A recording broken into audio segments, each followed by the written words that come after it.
Ladies and gentlemen, we are live and back at it again, folks. It's a Thursday night, and we are here to bring you the Wrestling for Life Network's preview and predictions for Full Gear 2024. It's going to be an interesting one. Lots on this card, lots of intrigue, lots of talk, lots of chatter, and you get to be a part of it. So join us as we break down everything. We go through our predictions, our previews, our thoughts, and our conjecture as we move towards Saturday. I almost forgot what day of the week it was. But Saturday night is going to be a fun one. So strap in, strap on, grab your snacks, grab your feel good, and let's go.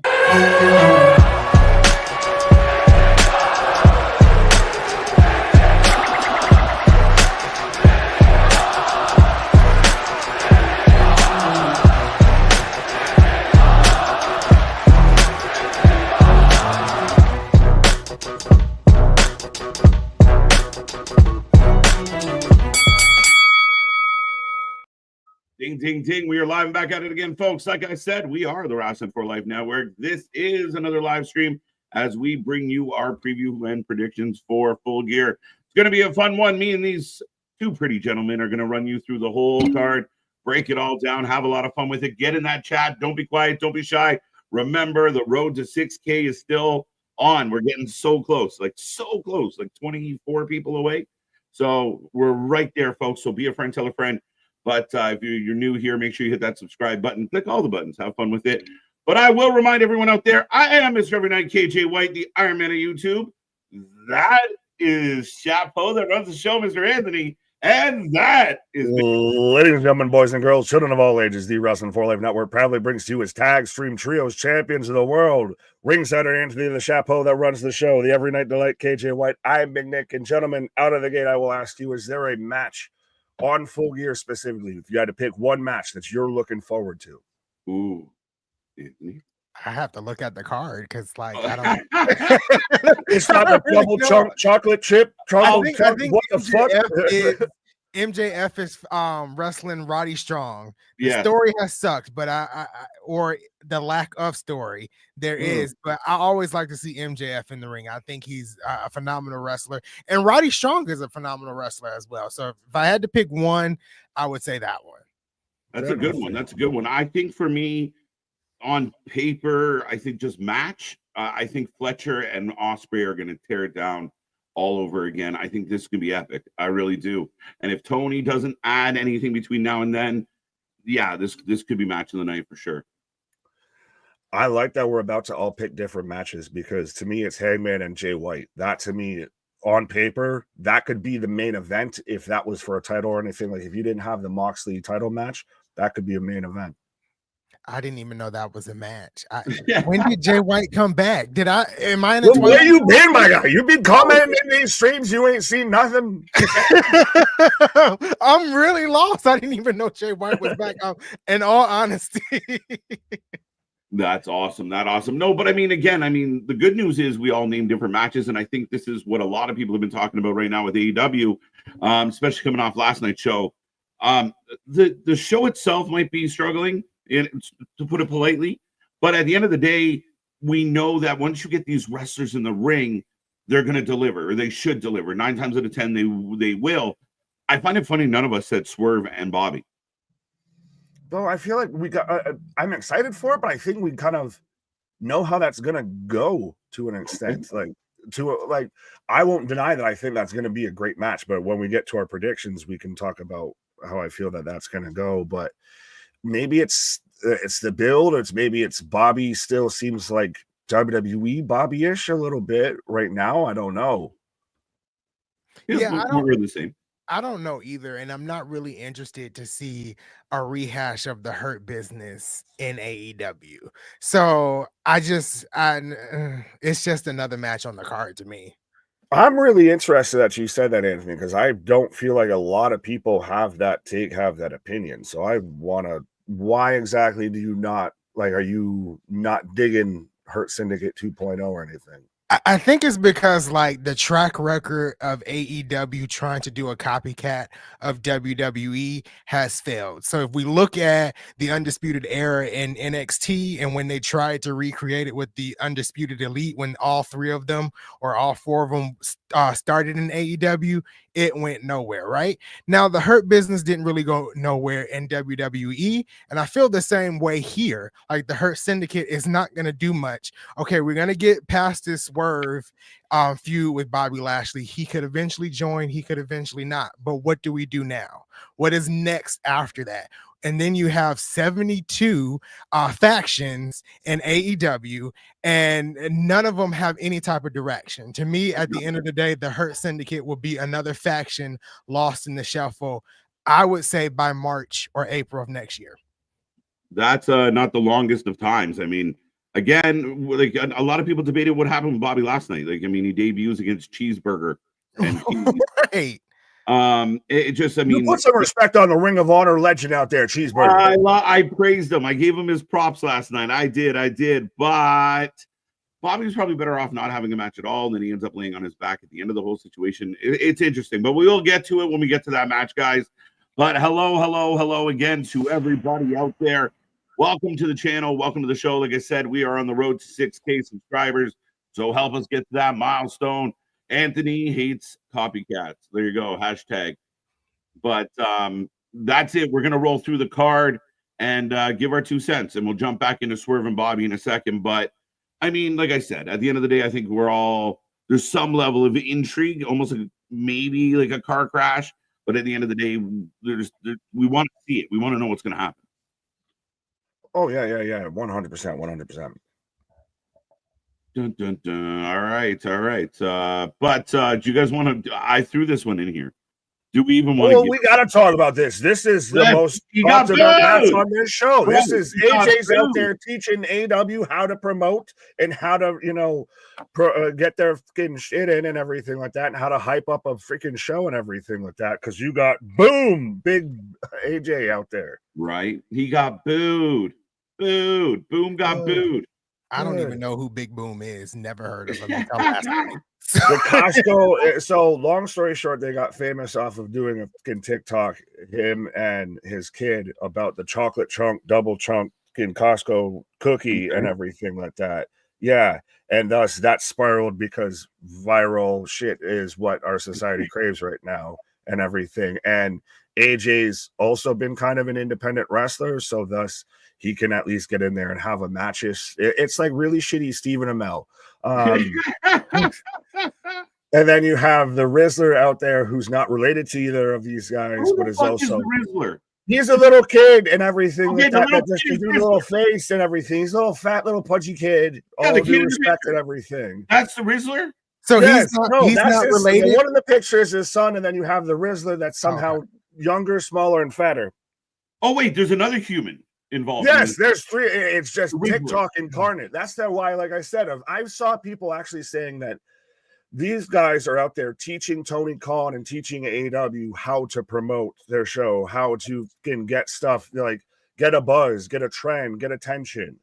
Can I say this, though? The guy was a pretty good promo. he might have had one of the better promos of the night. Like, he had no camera shyness, and he just went out and spit fire and got off. Like, but the crowd booed it.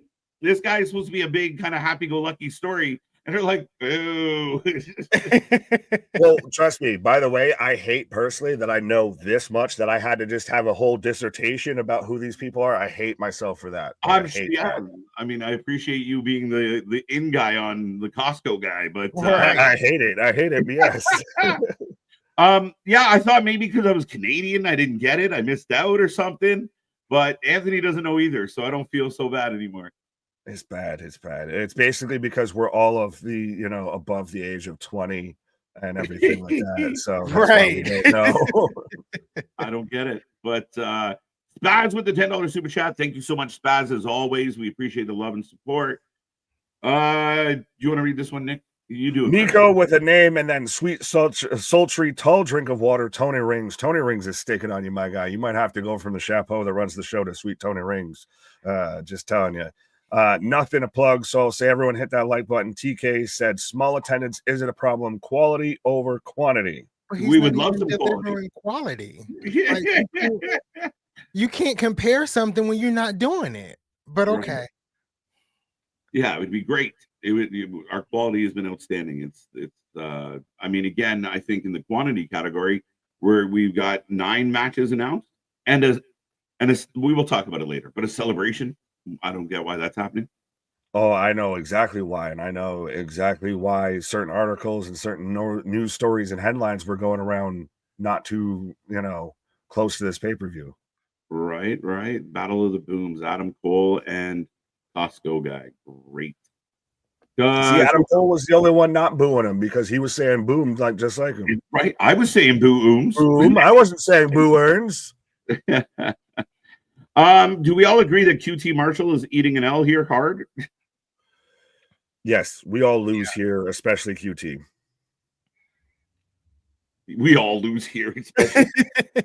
Everyone loses watching this, 100%. No one's a winner here. Even when Big Justice gets the pinfall, no one's the winner. Right. Yeah, and I mean, Willie's got a point here as far as QT is a guy that can carry a match, and I think he's going to milk as much as he can. I hope it doesn't go very long, but I think he's eating an L hard. 100%. Yeah, without further ado, on to the real stuff. Right. Jack Perry, Danny Garcia. Last night, Jack Perry was kidnapped and strapped to the hood of a car, taken to a remote location. His bus was beat up with a bat, and he was left out in the desert. So that's where we're at with this story. What is a kinky evening with Anna J? Dreams come true. But yeah, I'm actually kind of excited for this match. I think that this is actually has the makings to be an actual good match. These are 2 younger, smaller guys that they can work halfway decent style together and everything. And clearly they're trying to push both of them pretty solid here. I still think Jack Perry retains. Yeah, because there is the scapegoat gimmick. I've always liked everything. I liked with Jack Perry going heel and all of that until the elite thing became a thing and he got sucked back into that. So I still like Jack Perry being a top-ish heel, mid-tier. Christ, I can't say words. Mid-tier heel in AEW. What? Yeah. That's just teasing. No, I agree with that. Anthony, how do you feel about this match? I guess I want to know how did we get here? I watch every week and don't know how we got here. I really don't. Like someone on TikTok said it best. They said, "What's the backstory?" Well, and this one's an awesome backstory. Is Danny beat MJF or beat up MJF? MJF went away a heel, came back. No, left a babyface, came back a heel, beat up Danny. In the process, Danny beat up Jack. Jack then beat up the dude with no brain. Ciabatta Bun. I mean, that's the whole, like, connect all those dots, please, somebody. You just named a bunch of wrestlers and a bunch of things that happened, but now you ain't figured it out, folks. I was just about to say that. I like how you said it was an interesting backstory, but said much of nothing.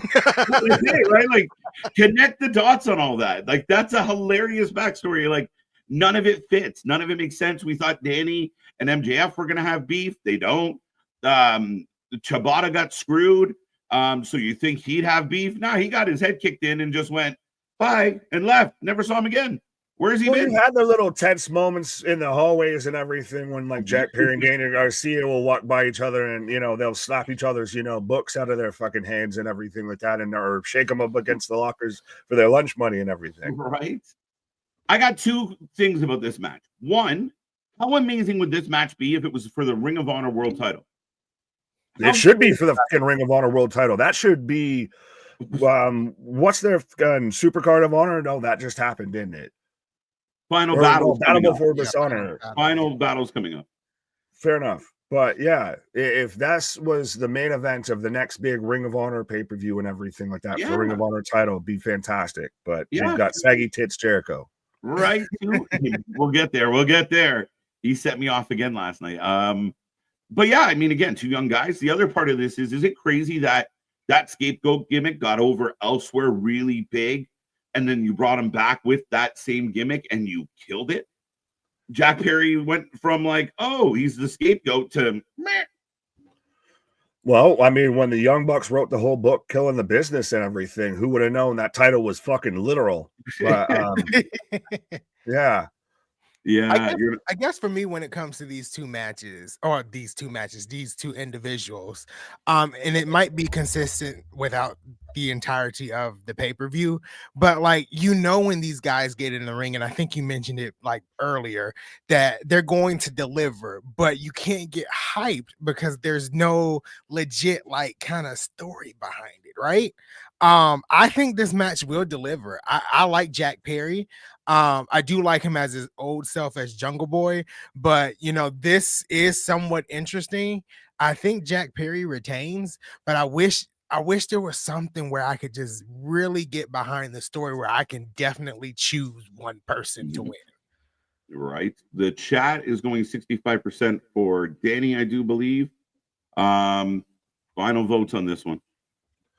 Oh, I think me and Anthony both took Perry. I don't know if you're parrying as well or not. I'm gonna go Danny. There you go. You're down with the thrusting? Yeah, I think Danny's done less thrusting lately, and Tony came out and told the crowd, you like Danny, you're gonna see a ton of Danny, and he's pushed Danny ever since. So I think this is his moment. Give him a belt before the also like Ricky Starks and would like to see him. Well, and I know we're trying to do a more serious Danny and everything, but remember when the wrestling promoter didn't have to tell you of like, oh, you like him? Well, he's my favorite too, so expect a lot more of him too. No, they just booked them more seriously and like better and everything. Like, right. What the fuck? But yeah, I could see it when they're trying to make Danny more serious and more, legitimate a bit. Yeah, I think it would just be perfect if this was for the Ring of Honor world title.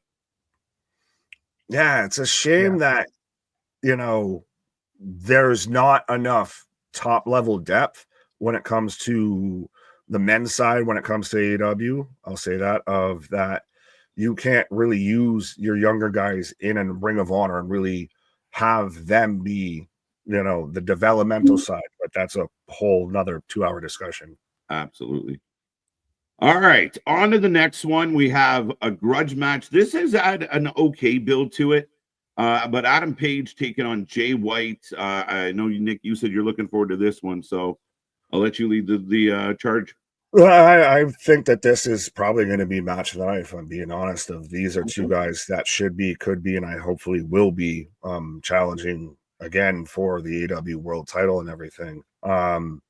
And Jay White just came back. We've seen that he can still go top level like he was in New Japan. And Hangman's really, this new Hangman, I know the whole Swerve, the skewers, the syringes and everything wasn't great, but this new Hangman to me is how everyone was talking about Hangman before. I feel like this is the Hangman they were talking about like how he's the guy for AEW, of he's their top guy, their top babyface, their homegrown, home-built star. I'm a huge fan of Adam Page. I've been like this. This is why I continue to watch AEW, is because of this gentleman. I kind of agree with you though, Nick. I feel like this is the Hangman that a lot of folks were talking about before, that he should have been before. For me, I really liked him when he was what he was at the beginning, and I like him even more now. Jay White, when it comes to him, I feel like his run with AEW hasn't been great at all, right? But we also know what Jay White can do in the ring, and I feel like this will be one of those. It really could be one of the matches of the night come Saturday. So this is, now that I know it was happening, because I didn't know Jay White was back, and I watch every week. I'm so serious, y'all. I did not know Jay White was back, but now that I know that it's happening, I am actually looking forward to this. I don't have a clear-cut winner, but I think anyone would do, especially Page, if they're going to push him back into the world title scene soon. I also feel like Jay needs to be there too, because we know what he's capable of. So I don't really have a clear-cut winner here. I mean, Adam Page has been outstanding. Like, Adam Page has been good. His energy's been good. He feels like he's into what he's doing. Jay White, I feel like, has been kind of like everyone else, kind of came in like, oh, he's here. And then, but I think I think Paige is taking this one. I really do. To me, it's interesting because I feel like who wins this might be the next person going to face Moxley. And remember how everyone initially really liked Moxley when he showed up first initially in AEW and he was a badass and everything. Yeah. I feel like that's Hangman now of like that shot of him in front of the burning down house before he faced Swerve and everything is an iconic shot now in wrestling. I feel, and that's really like where I like that they're going with this Hangman character. I think Hangman wins this, but I'm also like, if we do Hangman versus Moxley, isn't that like the Spider-Man meme a little bit? Like, I wonder who wins this if they go towards Moxley, what have you, or where you go from this. I mean, again, I feel like this could continue, but would it continue to like World's End? You got to step. That would be the thing. I feel like if you do this again, you do have to add a step. Yeah, you got to up it. I think so. Quick question: how do you guys feel about the blacked out TNT title? I've seen a couple of people bringing up. I think it's one of the best titles. I think it's dope. It's metal as fuck. It's definitely has grown on me because at first I didn't really like it, but now like seeing it each week, I really do like it. I think it's nice. They did the whole thing to where he was forging it himself and everything like that. So I was like, I'm down with that. It reminds me of when Taker. You remember when Taker used to make the caskets for the casket and everything? So yeah, I'm very much that's metal as fuck. I'm down with that. All right. So we all took Hangman on that match. I could be swayed to go with Jay if this goes towards the winner faces Moxley, because then you get babyface Jay versus I'm assuming pretty much heel Moxley, because spoiler alert for later, but we'll leave it at that. And you get the Bang Bang Gang, you get all of Bullet Club Gold and everything going against White T-Shirt and Co. So yeah. Interesting. Yeah, absolutely. I mean, again, very straightforward. So like you said, it could be a match of the night. And the chat's only 55% for a Page. Like it's neck and neck. I could go either way on this one. Yeah. Right. Trust me, by the time we were here on Saturday watching this, I'll probably have flipped my pick. Maybe. It happens. Right. But moving along to what I think could be the match of the night, match of the week, match of the year, potentially. Ospreay taking on Kyle Fletcher. 2009 Randy Orton. 2009 Randy Orton. Let's go. Bald head and tattoos and all. Always missing his little punt kick. Yeah, he just needs the tattoo. Right. But who wants to go first with this one here? I guess I'll take this one. I think I like Will Ospreay and Kyle Fletcher. I was there for their match when I think it was Will Ospreay's debut match in AEW. I was there for that, and it was a phenomenal match. The feud started off really good between these two, and then Kyle Fletcher came out and talked for 20 minutes and turned me off from this entire feud. He came out, talked, and then shaved his head, which I really think he looked better as like a heel with the hair than he does now. But I think this match is gonna go hard. Like both of these gentlemen are phenomenal wrestlers, and that's where, like I said earlier, like a lot of these matches don't have the best storyline, but when you put those guys or gals in the ring, they deliver, right? Except Mercedes. So in this case, I think it's gonna be one of those where this really delivers. I'm gonna take Will Ospreay though. I'm gonna take Will Ospreay for the win. You wanted Nick Carter, Kyle Fletcher. You wanted to keep you need boy band Fletcher. Right. You everybody, yeah. I think I agree with Anthony. He looked more like a heel with that haircut. I thought. I mean, no, he just is another generic guy. Punchable face. Definitely punchable. I'm going Ospreay with this. I think Fletcher's got Mark Davis's to fry and everything like that. He's got to go with that. So I think that's going to be the feud coming out of this. And then Ospreay could be another guy that goes towards, spoiler alert for later, Moxley. Again, Ospreay, this feels like a stop versus a continued rest here. So I think this is a hop, skip, and a jump before he goes and is having other matches, other feuds. Maybe he has to have a match with a Bobby Lashley, what have yous. Maybe. I mean, if it was me, if it was my company, Will Ospreay would have that belt. He would have been shoulda, woulda, coulda, yeah. I would have strapped a rocket to this man's back and I would have sent him after the world title instantly just because of how over he was. You could have snowballed that excitement for Will Ospreay showing up and skyrocketing to the title and to build and build. Now, this is going to be a good match, though. They killed it the first time. Tony's going to let him cook because it's a pay-per-view. Like Anthony said, I mean, it might not be the greatest. Like the whole Callus stuff is all over the fucking place. It's like other storylines. It doesn't make a lot of rhyme. It hasn't had a lot of rhyme or reason to it. Right. It's got a little bit of a good build. It's just all the other moving parts kind of muddle it up. I think Ospreay needs this. I agree with you, Nick. I mean, Fletcher will live to see another day, but Ospreay, I don't think he can take this out. Well, to me, he's got Mark Davis, and I know I see Steven Elimination Chambers saying that Mark Davis turns and we get, United Empire again going back at Ospreay and all of that. Mm-hmm.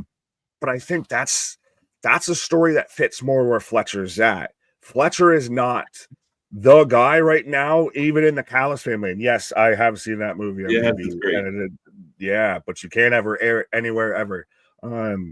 But like Takeshita's the top guy right now in the Callis family. You're now getting over Brian Cage and Lance Archer as like your heavy tag team.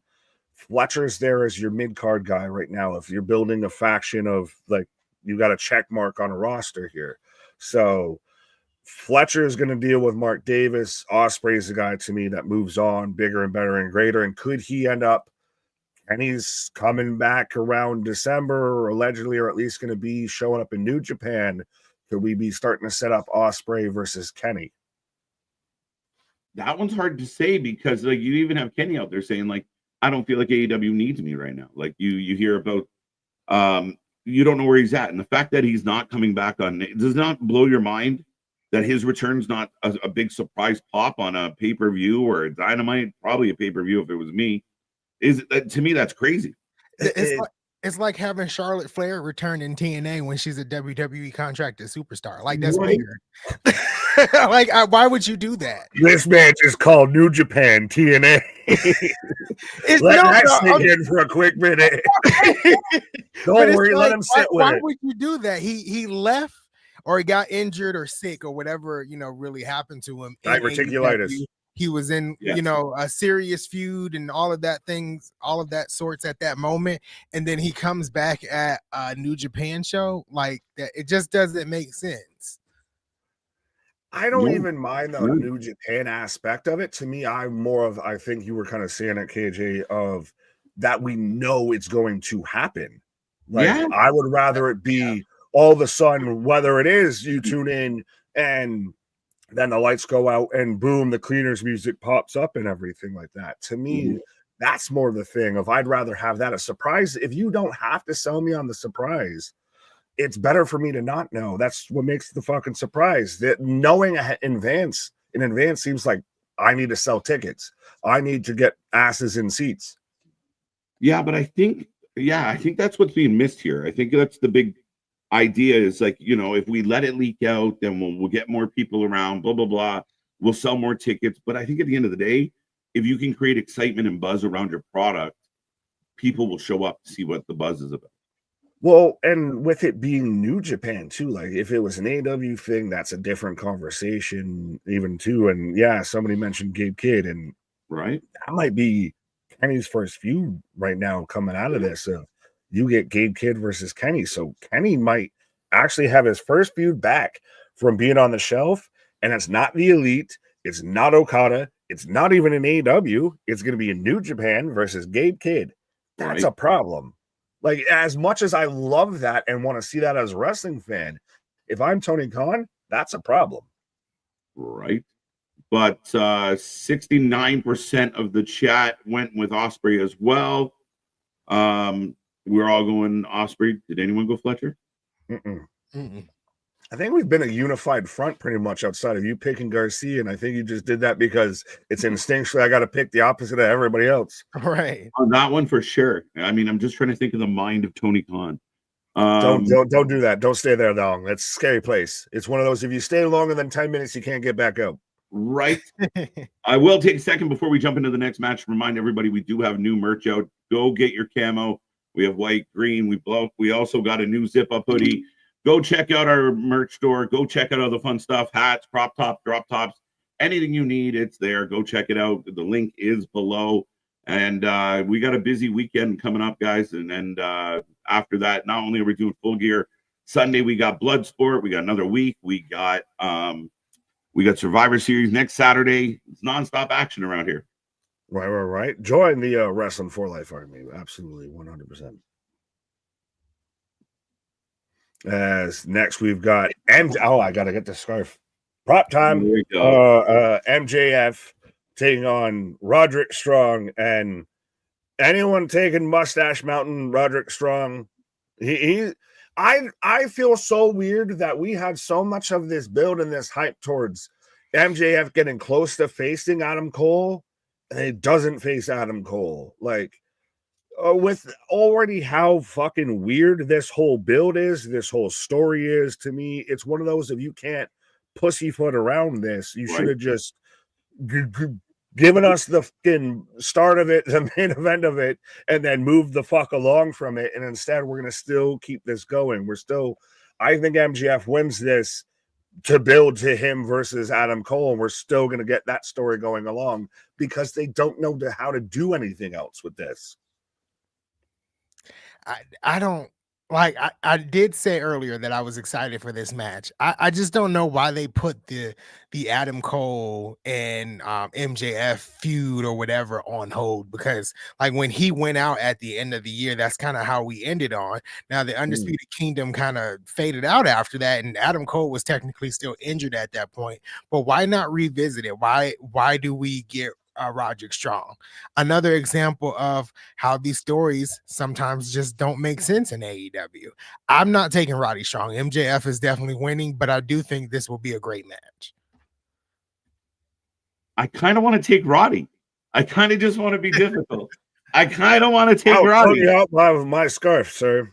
This whole story is insane. And I threw a theory out there last night, Nick, about the idea that maybe Adam Cole got hurt in one of those matches, tweaked something, and think about it. I can't wait till the AEW fans can chomp at him like they did with CM Punk when he got hurt in every fucking match, right? Remember when that was a fucking thing, right? I was one of those two. Right. Yeah. Imagine how the fucking tide turns when it's not the guy that, everybody likes to vile and hate. Yeah, I mean, it's crazy, but everything was building towards Cole. And then all of a sudden we had this weird stipulation. Then the stipulation changed mid-series. And like we have Roddy has a Falls Count Anywhere match with Lance for no reason. Again, it just got really watered down. And then you have 1 week, one show to sell us on Roddy as MJF's opponent. So MJF swings for the fences. And I thought it was a really lackluster whole promo package from what? No, I was just, you were saying you got 1 week, one package, and I started doing they got one shot, one opportunity. But no, can I have probably 2 minutes? That'll probably end up being 5 minutes here. I really fucking hate everything that they've done with MJF since he's came fucking back, honestly. As a staunch MJF fan and everything like that.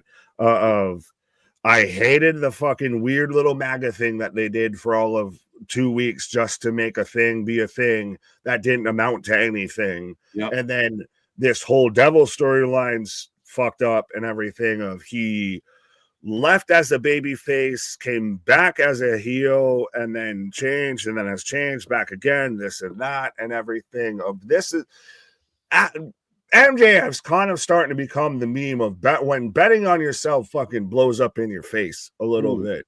Because honestly, remember when he was supposed to be the poster child of the 2024 free agency of wrestling and the bidding war? And fire me, you've fucking mark.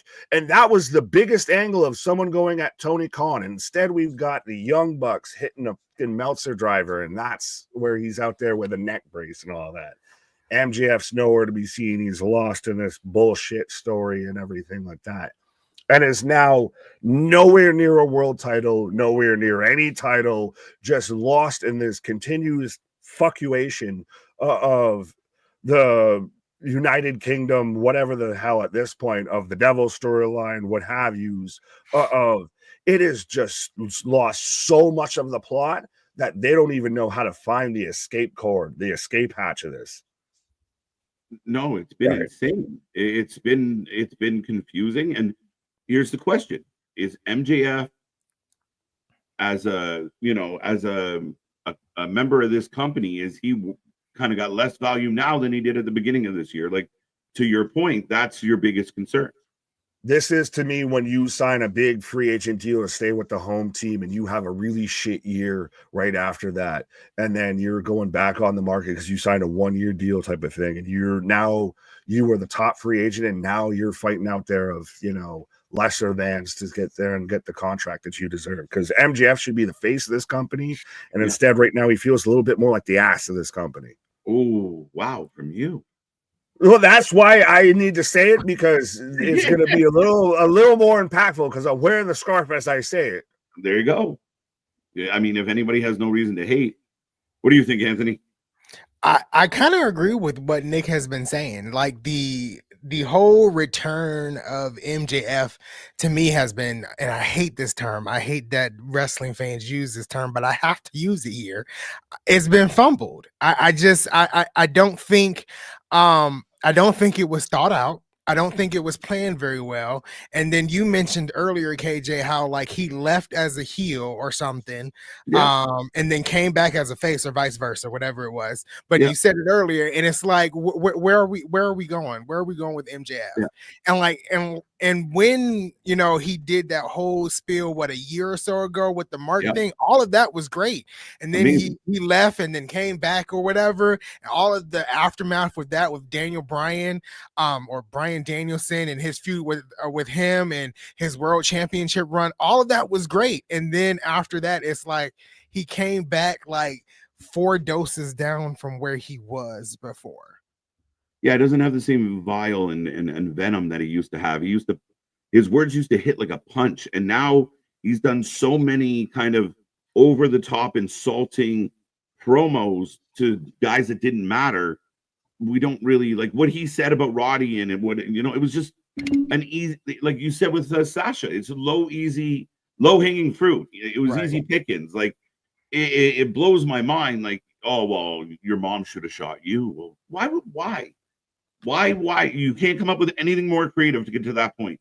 We've said this though with MJF of at times of, does he fall to the level of his competition and everything of, why would I work hard to cut a massive promo on you when you can't even match me on my least work and everything? But now it's becoming the question of, is it just he can't step up when it comes to that and everything? Like, would he get dog walked with someone who could actually cut a promo and match him with it? Maybe. I mean, it's like watching someone hit a punching bag. You can only watch that so long. Eventually, you want to see him get in the ring and fight. Like, that's what I feel like we're doing. And I think when it comes with MJF, and you might have just said it, Nick, that when he was having words with guys like CM Punk, like it was back and forth. When he was having words with Bryan Danielson, it was back and forth. When you just spew out insults to somebody that's really just not that good on the mic, how long can you watch that? And the analogy with the punching bag is a really good example. You keep punching it and the bag doesn't punch back. Where do we go from here? You get bored. Right. And that's where we are, at a stalemate. Now, go ahead, Nick. Sorry, I was just gonna say, I really wish that we would have actually gotten a true summer bidding war, whether kayfabe, shoot, work, whatever insider term you want to say it to get your rocks off, and had that throughout 2024, because I really think that would have helped him a fuck ton. Like, that would have made him and kept him at like that iconic star. Because remember, MJF at one point was above AEW almost, and now he's almost buried underneath it. Right. And the best person that could have played out that bidding war without actually even having a bidding war would have been MJF. Have MJF, show up at a WWE event with a front row ticket. That's all he has to do to get the online speculation going. The next thing you know, he's at AEW with a front row ticket until he eventually returns to AEW or whatever, just to get the fans, speculating of where he might go. Go full outsiders with it and everything, but I don't think WWE would have ever shown that man on camera. They might have not. He would have had to sit there, and if you freeze it before the commercial break, you can see you got a little bit of his poof there, and a spray tan. One last thing on this match in that regard, though. Couple theories have been thrown out there. Adam Cole is going to turn on Roddy. I don't know why. No more turns. No more turns in this storyline. You are cut off. No more turns. Cut it enough. I'm sounding like a 1950s kid high school dance chaperone. No more turning. No more swinging of the hips. No, none of that. Right. What if Cole brings back the double gimmick? To do what? Again, like that. Before. He's going to show up as the double. And the only one who has done that good, and it even wasn't good, honestly, when MJF did it, because we fucking knew who it was right as soon as he did it. It hasn't. The devil gimmick's never been good. Never. But never been good. But it was an easy way to bring in MJF, and it worked then. But yeah. You're right. I sound like the girl. 68% of the chat is taking MJF. I'm going to take Roddy just to be difficult. And I know you guys are taking MJF, but let's see. Maybe something funky happens. I have no idea. If something's been funky with this whole thing, my guy, I don't need more funky to happen. I need unfunk to happen. Daniel Garcia, the new TNT champion, cost MJF the match. Oh, God. All right. Speaking of big matches, Swerve Strickland, Bobby Lashley. Bobby Lashley, I was going to say his in-ring debut, but they did that last night. So Bobby Lashley's pay-per-view debut. I think it'll be a really great match. Bobby wins. Yeah. Bobby has to win. Yeah. Yeah, I think this is unanimous that Bobby has to win. The chat blew up to 80% right away. Well, does Swerve, Swerve's going to get he's going to get his moments in. Like, this is not a disrespect to Swerve. Like, I'm almost feeling like Swerve's he's at that teetering tipping point of, do you need a pause for the cause?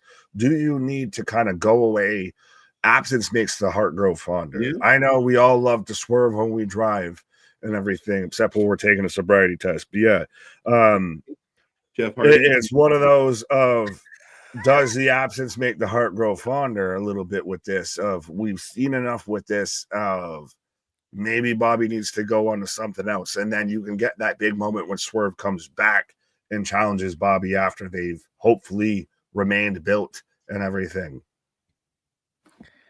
I guess my question is, if that did happen and Swerve took a back seat for a minute, what does the Hurt Syndicate do?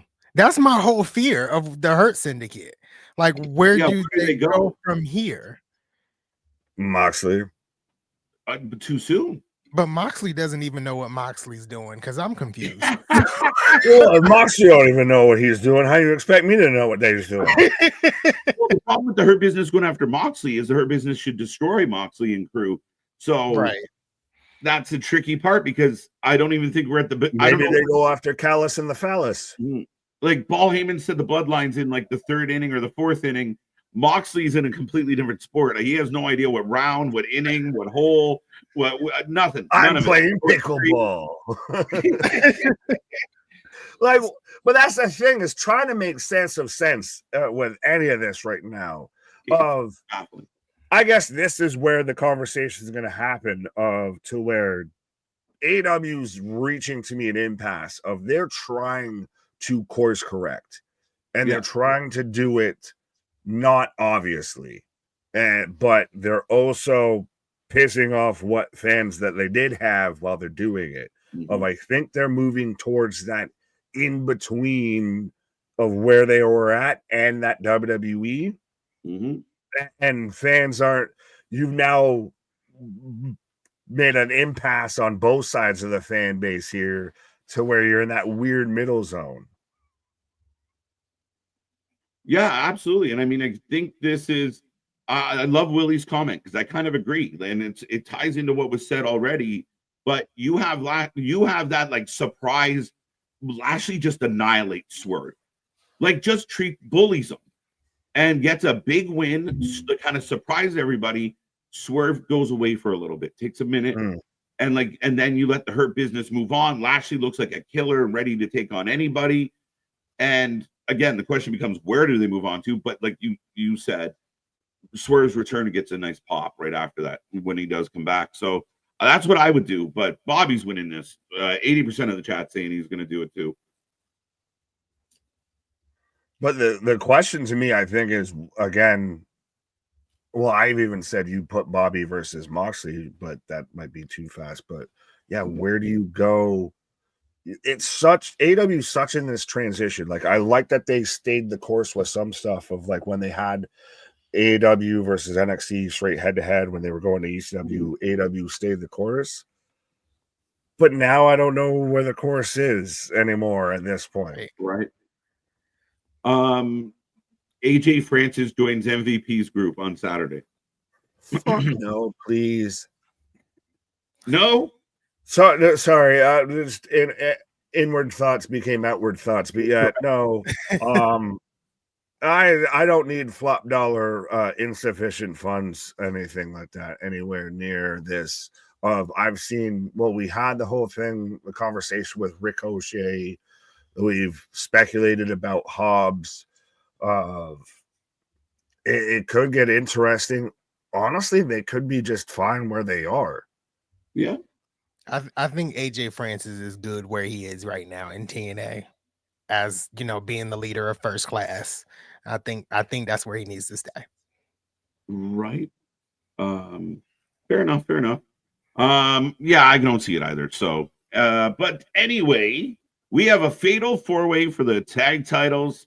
This one's very interesting. House of Black, Private Party, the Outrunners, and the Acclaimed. That's House of Black? Yes. Okay.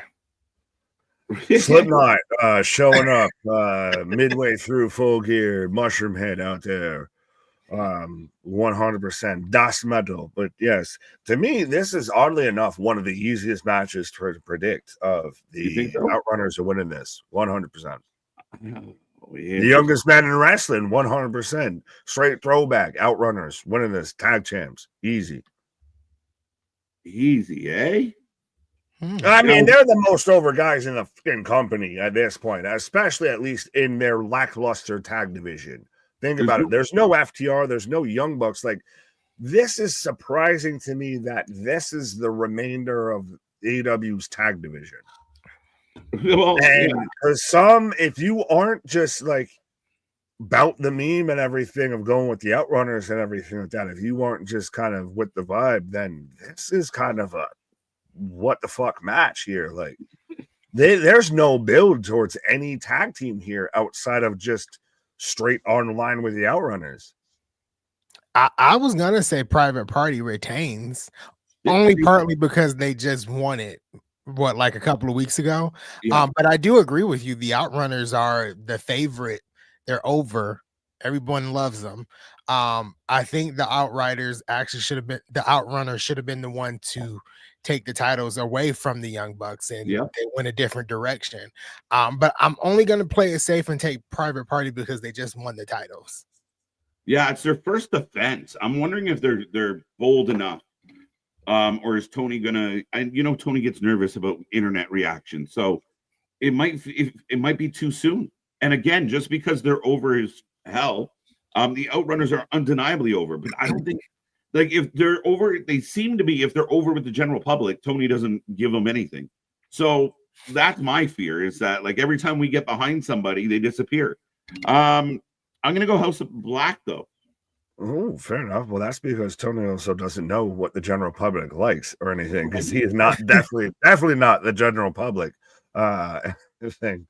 I low-key think the Acclaim breakup soon. Yeah, that's been interesting. The Acclaim haven't been interesting in like 2 years, in my opinion. The Acclaim, the Outrunners right now are in the same spot the Acclaimed are in to an extent, but the Private Party, I feel like it's the status quo with the Young Bucks of we can't directly lose to the most over guys. We'll lose to some, under guys, and then we'll transition it to them. Yeah, that's what they did before with FTR. And, exactly. We've seen fool me once, shame on you. Fool me twice, shame on me. It's hard to imagine the Private Party is going to lose in their first defense, though. I mean, again, the Outrunners, if I was picking with my heart, with my brain, I don't see Tony doing it. If Private Party drops it, it might be the House of Black, but FTR turning on the Outrunners is a high possibility. I want everyone to shake my hand and everything with the Outrunners. FTR is going to turn on them, bro.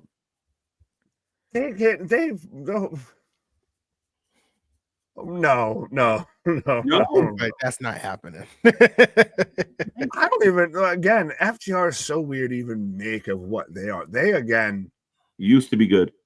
Well, you took the words out of my mouth. I was going to say it in a much more polite way. If I feel there again, they bet on themselves and failed to cash in on that. Right. No, I completely agree. 48% of the chat's taking Private Party, 24 House of Black, 24 for the Runners, and only 5 for the Acclaim. Oh, wow. Nobody has any faith in the Acclaim. Well, again, if you didn't see Twitter, or if you don't watch Collision or anything like that, like that whole tag match, you're like the only team the only person I kind of know here is, Aleister Black, Malakai Black. So I guess I'd take him. No, you might be right there. You might be right. Yeah, I don't know. I don't know if anyone's overly. Even my lighting doesn't care for even light set. See, that's why you're picking the House of Black, because you live in the House of Black. That's it. This one. Are you excited for this match? First, no. In tandem, no. That, folks. I'm not excited for anything at this point with Mercedes Moné. Not a thing. Like not an ad read, not a commercial break, not a nothing. Not a fucking social media post, not a happy birthday that you got wrong on the wrong date. I don't care. I like it. Anthony? I don't know. It's not, when it comes to Mercedes, and I try not to hate on her. The last time I think I was on a stream when it was just me and UKJ, I gave a perfect example of what I think is the difference between Mercedes Moné and Sasha Banks. And I feel like Sasha Banks was put in a position where she was driven by the WWE machine. Things were given to her to make her look like a star and feel like a star, which is nowhere near a bad thing at any point of anybody's career. But when it comes to Mercedes Moné, there's a lot of things that doesn't make her feel and look like a star. And one of those things last night was using the cheap heat of the basketball team there. And I'm like, to me, that's real low for someone like Mercedes, when in NXT, she was still in that little girl's head bow and making crying faces and made that little girl cry. And the audience instantly turned on Mercedes or Sasha at that point, because of the big heel move that she did. And on top of that, she was, to me, in my opinion, a really good heel in WWE. That's because she was behind the WWE machine and how it was produced. And to me, she doesn't feel like, a big heel here. It's even worse that, like, she's supposed to have a bodyguard in Kamille, but Kamille looks more weak as a bodyguard than Mercedes does as a heel. Horrible. So I think that's my explanation of Mercedes Moné. Horrible. The Kamille's been booked bad. I think we can all agree on that. Like, she looks terrible. And why are they playing the breakup angle 2 months into this relationship? Bitch, I'd go on and get away from her too. Right? Like, I was supposed to be in NXT. I'm out here allegedly doing vehicular manslaughter and everything. I don't want to be with you. You got me fucked up out here. I don't want to do this. Right. Yeah, it's too soon, man. You got to like build that relationship. Like in any of these stories, let them breathe a little. Like, pull them out. I know I've said with the whole betting on yourselves and everything like that, but to me, with Mercedes, Sasha, whatever the fuck she wants to go by this flavor of the week, she's becoming the Diddy of pro wrestling, but I digress. Of that, yeah, you heard me. But she's just don't believe the hype and everything. She bought so much into her own hype that it's not paid off. Like, she's the fucking Johnny Manziel at this point of pro wrestling. Like, you got hot for like 2 years and couldn't match them 2 years. Yeah, I mean, again, it's the minute she speaks, you don't want her to speak anymore. And like Anthony said, coming out and saying, "Oh, the Steelers suck," and "Oh, my Boston Celtics got to win," like, good job, great, you're amazing. And I feel so bad for Kamille getting whooped by everybody. Well, and when you can't even cut a sports promo of like, let me take a dig at local sports team, and it sounds like you've never watched sports ever a day in your life. Like, that's not a good thing. Like, that doesn't come across well. Right. No, it doesn't at all. I don't know. I guess she valued herself more than, and that's not a bad thing. Like, it's not a bad thing to value yourself more. But when you come out and say things like AEW has the best women's division and they're headlining pay-per-views, and you're looking at when did they ever headline a pay-per-view? To me, you're in a land called delusional, and that's kind of where she is. She bought into the hype. She's there's no one that I love more than some me. She's TO out here, 100%. She is. I love me some me, 100%. And she now, is so lost the plot that she doesn't know how to fucking get back to the beginning. Well, back it up. Like, if you're gonna say it, do it. Back it up. Right. And then make sure that your boss is echoing your message by having more than one shitty women's match every week on the show. Right. Give us some more. Remember when everyone was losing their fucking mind about how little women's matches happened in WWE, and we had Stopwatch Society and everything there was, 5 minutes and 38 seconds of women's wrestling on Monday Night Raw this week. Yeah. Right. And then now that's an AEW week, not a show, not anything. You can have WWE that'll have 15, 20 minutes of women's wrestling, but AEW have like a 2-minute match. That's right. Yeah. I do want to click on a comment though. At 444. I do understand what cheap heat is, but when you've seen like Mercedes or Sasha never use cheap heat and actually garners a really good reaction while not pandering to the city's, sports teams, I feel a little different about that.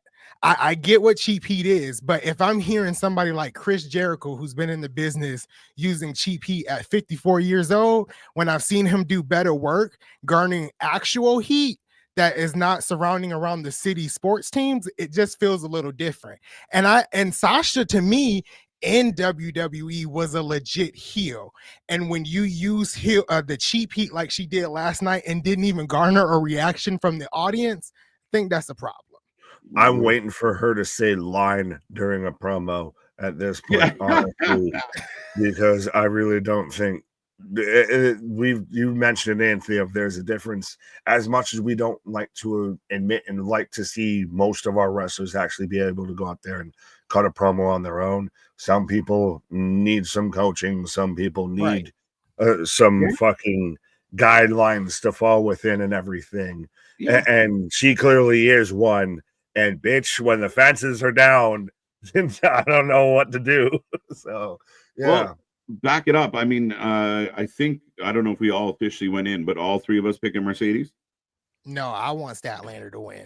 Mercedes is going to win, but I want Statlander to win. We're not asking who you want to win. We're asking I'm going to go Statlander all the way. Okay. I'm going to just say Statlander. No. Banks isn't losing. Yeah, this is my second match of the night, Ted. Even when somebody wins, we all lose with this. Mercedes Moné wins, but we all lose in the end. Yeah. I hope it's a good match. I'm a big fan of Stat, but we'll see. I mean, even Meltzer hasn't given Sasha good marks. So that's Are you still surprised though that Statlander is now still fighting for the title she gave up and everything? That I know you and I were here talking about it for the longest time, KJ, of like when Stat gave up that title and everything, hoping that she was going to go towards the women's title and jump up and be up here and everything like that, really go to the forefront. She's still kind of just at the same level that she's been at, just without a belt.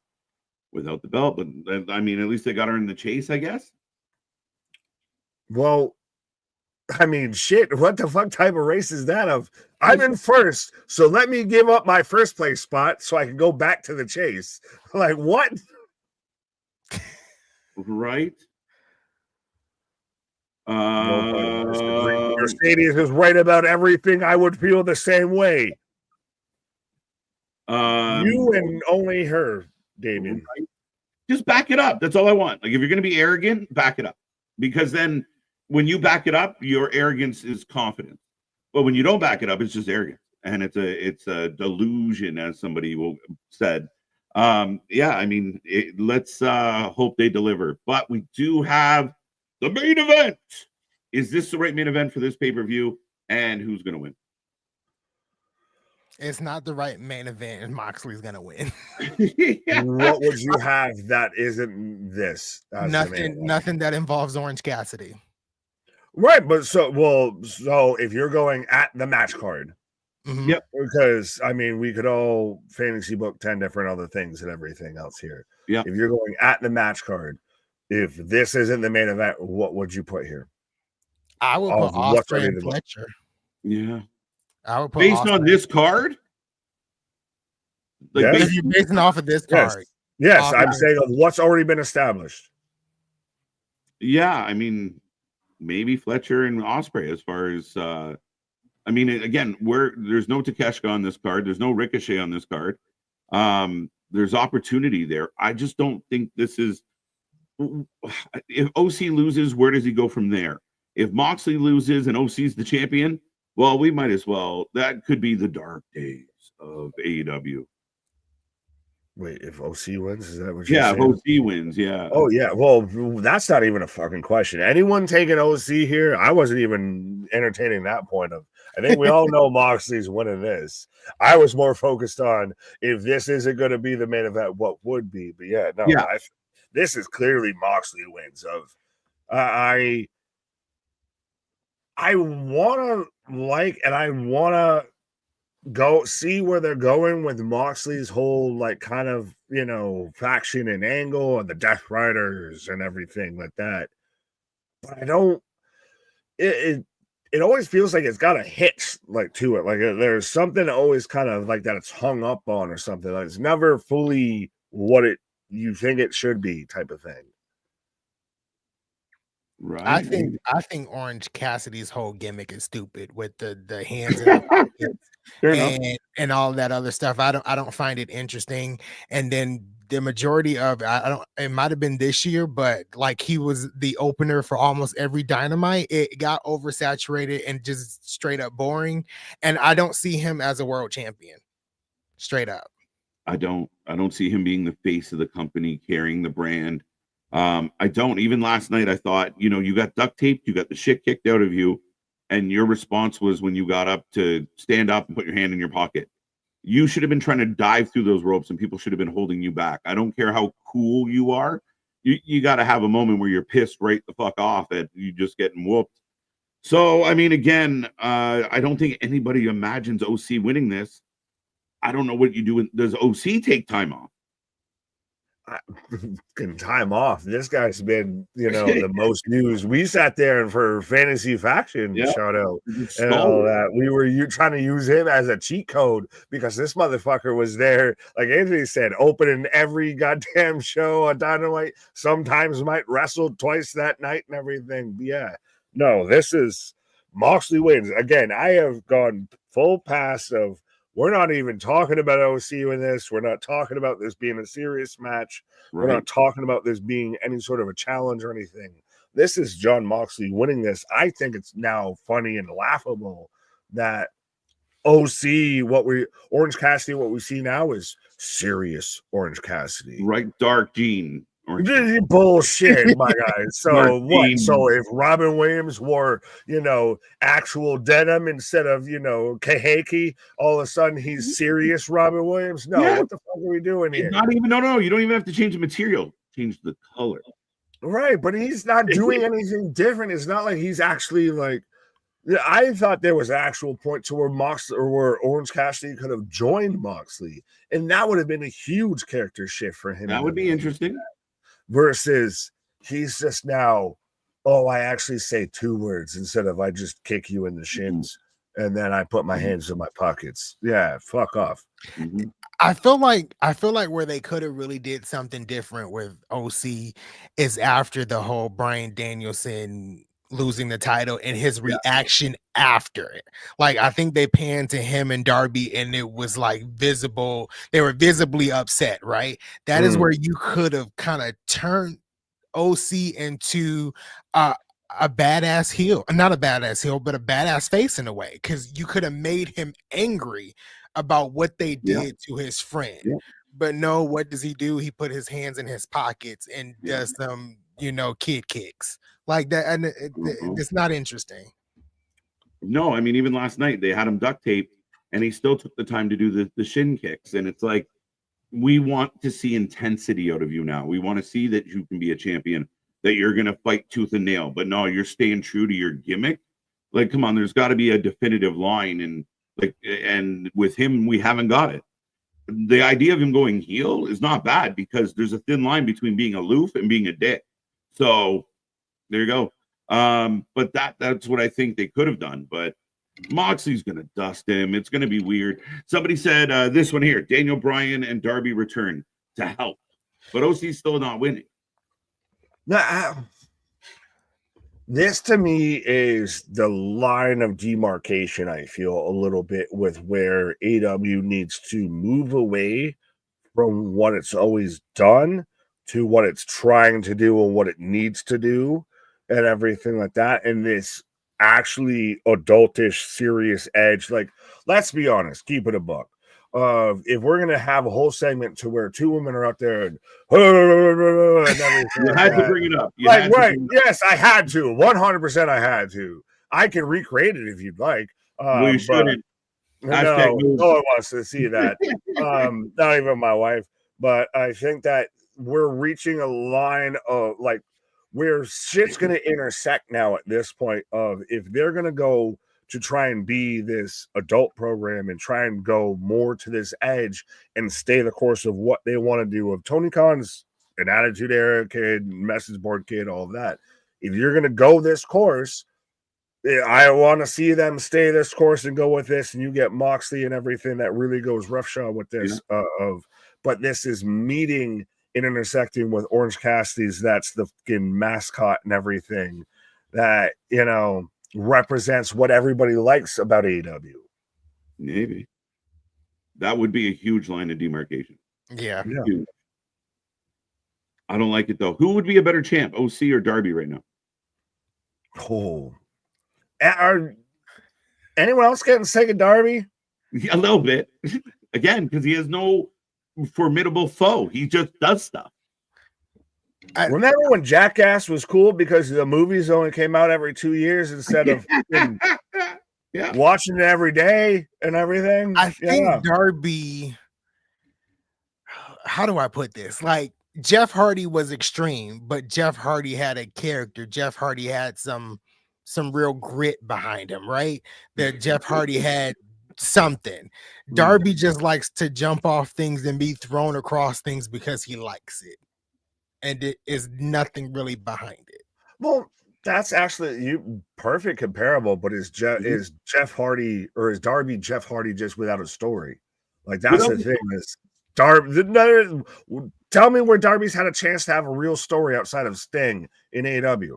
Not much, and I mean that's perfect that you say it that way because really that Jeff Hardy had regular matches though. We saw him on Raw just have a match where he didn't get thrown through a table, where he didn't jump off a ladder, and then once every 6 months or so he'd go flying off some shit, and you were like, that's what you remembered.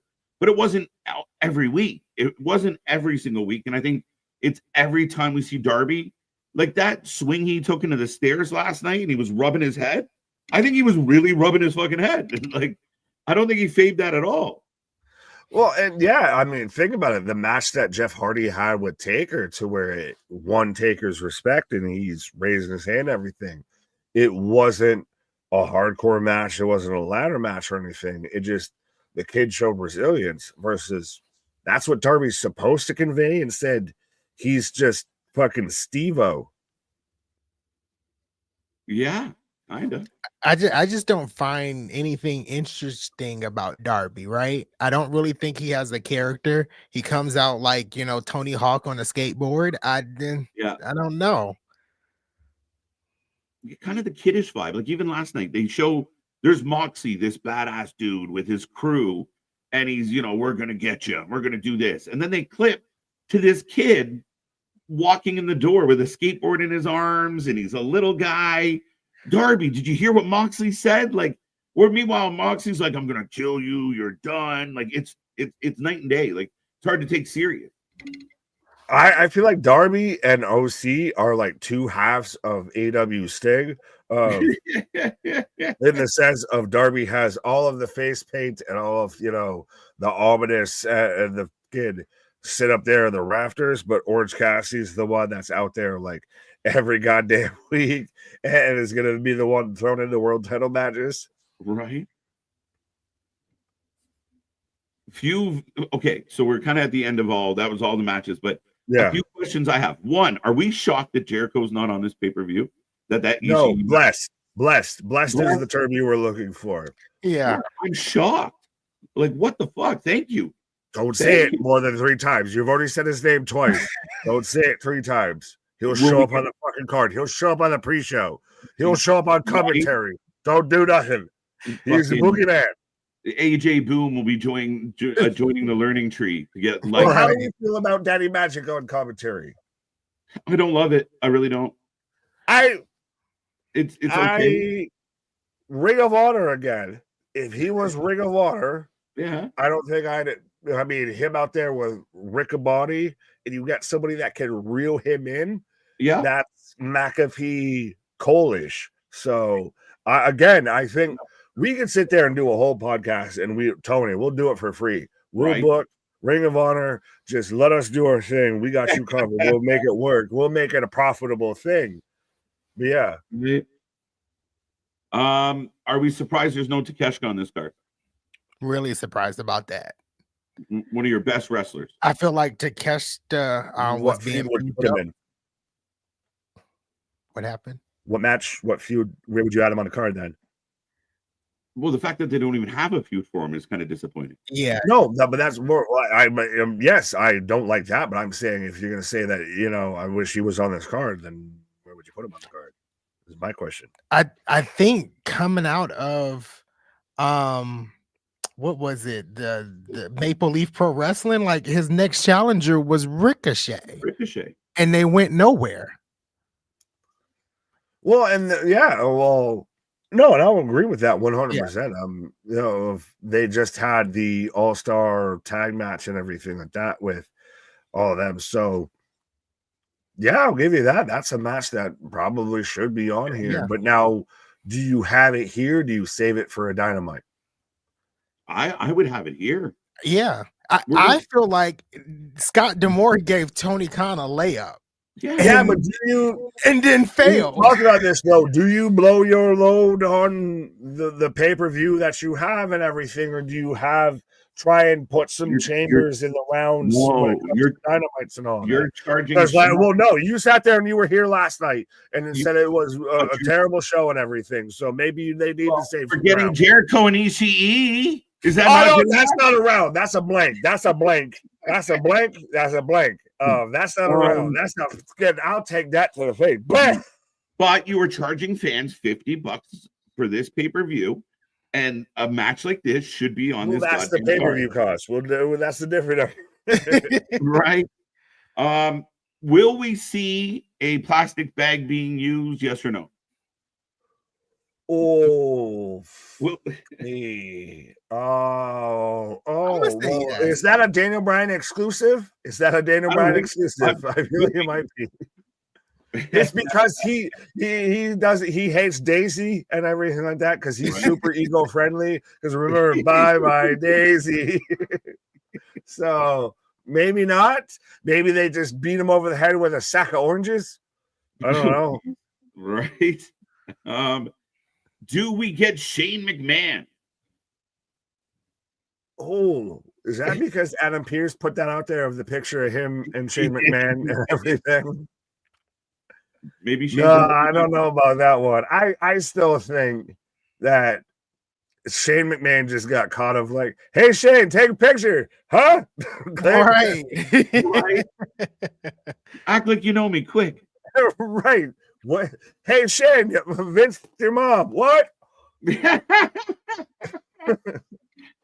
I say I don't see it happening, but I would love if it did. I can't help it. I like the only way. So where would you put Shane then? He's running Moxley. He's the guy behind Moxley. Moxley keeps referring to somebody. Somebody. Higher power. If it is Shane, at least he can probably put some direction to where they're going because Moxley doesn't know where they're going. And he was supposed to take over TBS a couple of weeks ago, and he did a promo just like we do every time we come on stream. So he don't know where he's going. Do you know what the funny part of that is? There was 4 other people that had promos that night. So did they all take a turn hijacking the Superstation? They all took a turn. You're telling me though, like instantly when you hear something like that, remember we saw this all growing up of so-and-so wrestler goes into the production truck or anything like that. Right. And hey, bozo, blah, blah, blah. And you flick their little, their headphones off their head and everything like that. And you start hitting buttons and blah, blah, blah. Something like that. They're rolling around in a pickup truck. You couldn't find the production truck doing all them laps around the building, motherfucker. And then it was Tony Schiavone, like after that was just a great takeover of TBS. So him talking, okay, please get off commentary. They just need to. They're selling. It's a show. It's now at this point. It is. They're the fucking sales pitch for this whole thing and everything because you could. When you can see paint by numbers of how it should have been done, it gets distracting. It gets terrible. Yeah, 100%. Again, we were looking for that surprise, that unpredictability of it all. But if nothing else, like I said earlier, there's some level of intrigue in just about everything on this card. Some of it's like, pushing on an old bruise just because for whatever reason you like the pain, or some of it's for actual viewing pleasure. And some of us are in between. But I'll let you Tony Khan. Ow. Ow. Ow. Ow.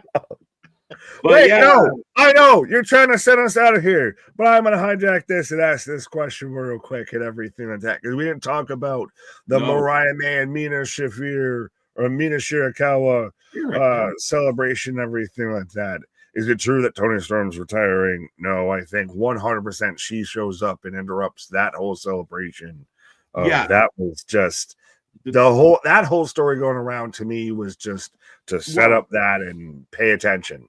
Do you think she'll come back as her, like, the black and white will be gone and that's part of like Tony Storm retired, I am now, whatever, like she's no longer timeless, she's just Tony Storm. Yeah, something akin to that. Well, which I agree with that. And almost at this point, do we know what Toni Storm is? Because, I mean, you saw her on the Indies, then she went to WWE, and that's where everybody remembers her pie in the face and all that. And she became Timeless Toni Storm, which was the most over she's ever been. So it's interesting if you hang where you were at your peak up and then have to reinvent yourself. So, yeah. Yeah. No, and a lot of people have been talking about Mina and Mariah.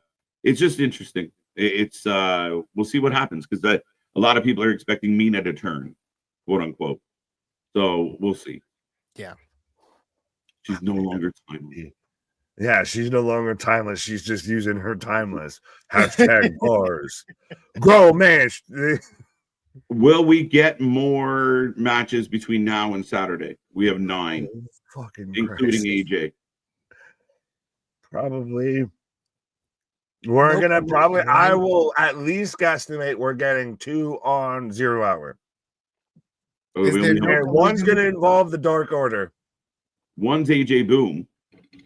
Well, I know that's there, but I'm saying if we're talking about adding and everything like that, I think we'd probably get 2 more on 0 hour. One involves the Dark Order because Dark Order. That might be what we get most. I'm at least glad it's on a Saturday instead of a Sunday. Hopefully we stay at most like 10 matches. I'm fine with that. But yeah. At least not 14. Is there a collision this week at all? Are they airing it on a different day? 0. I would say maybe 2 more matches just because of Rampage tomorrow. I would be happy if they kept it to an 8-match card, 8-match main card, and then 1 match pre-show or 0 hour. Mm-hmm. I want to have faith in Tony this time and say that they're going to stick to 9 matches. But having faith in Tony is not good. But I'm gonna say they may add 2 more matches. 2 more.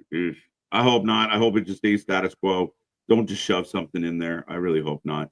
But last, there was something else I wanted to ask that I just saw in the chat. Christian Cage cashing in. Nobody sees that happening. We didn't even talk about it. Who's what now? Christian Cage cashing in. No. Nope. Him even having that spot right now to me makes like no sense.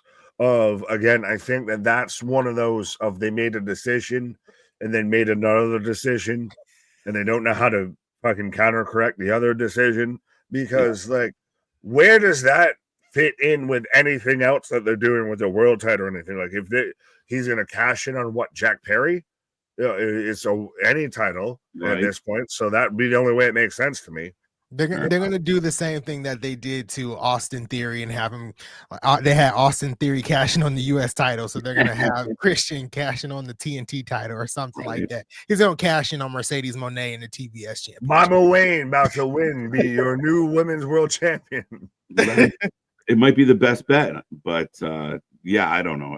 Again, he's not going to take it off Moxley. The only way they would do it, like if you see Orange Cassidy win somehow on Saturday, watch for Christian Cage. Right.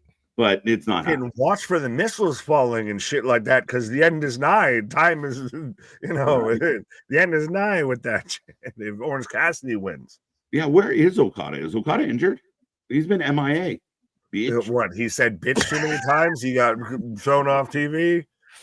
We don't know where he is. Where was the last time we saw Okada? Did he leave with the Bucks? We cared about Okada. That's the one thing I hate of, again, you get the New Japan guys that come over to AEW and then the New Japan version dies. Yeah. Well, again, paycheck. Isn't Okada still something champion? Continental champion. He's about to be the one in the Continental Classic and everything with Speedball and all of them. Well, does he have to go in the tournament to defend his title, or I would hope so. How does this work? Because they ended up like he's technically the champion. So if you do another tournament, does the tournament winner then fight the champion, or is the champion in the tournament as a defense?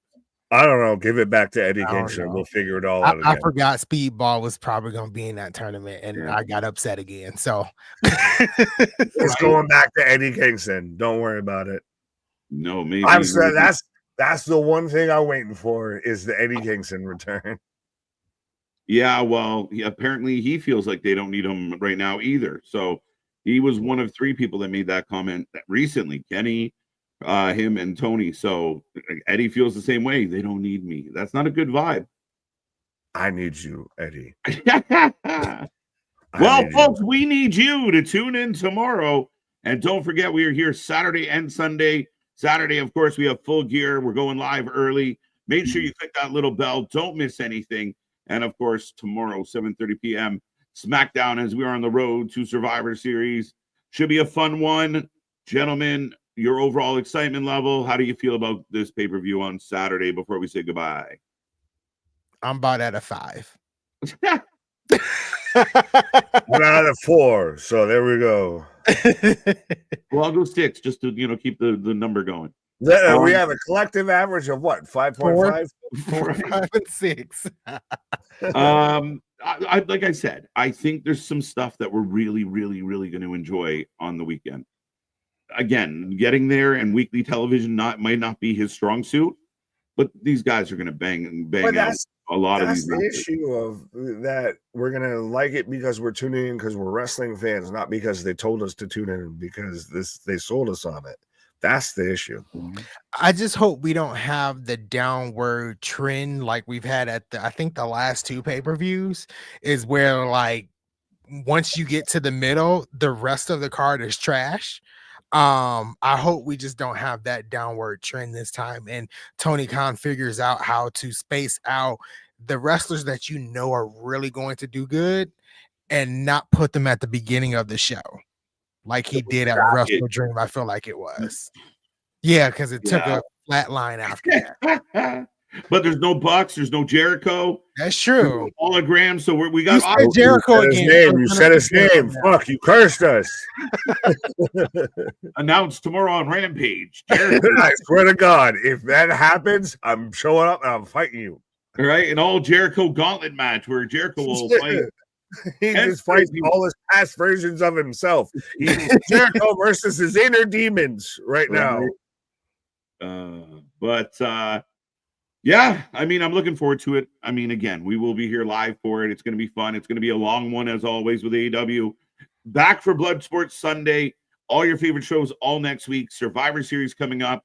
We got so much coming your way, folks. Be a friend, tell a friend. Don't forget Anthony's TNA weekly review. Nobody covers TNA like Anthony, so make sure you check out those videos when they go live on the weekend. But, gentlemen, as always, with pleasure. See how our predictions work out. Right. I'm hoping Full Gear it bucks the system and see if being another cog in the wheel. Yeah. Our shit is real. Our shit is raw. Our shit is all authentic. When you're talking about that wrestling, you put that for life with it. Road to 6K, folks. We're right there. See you on the flip side. Good night.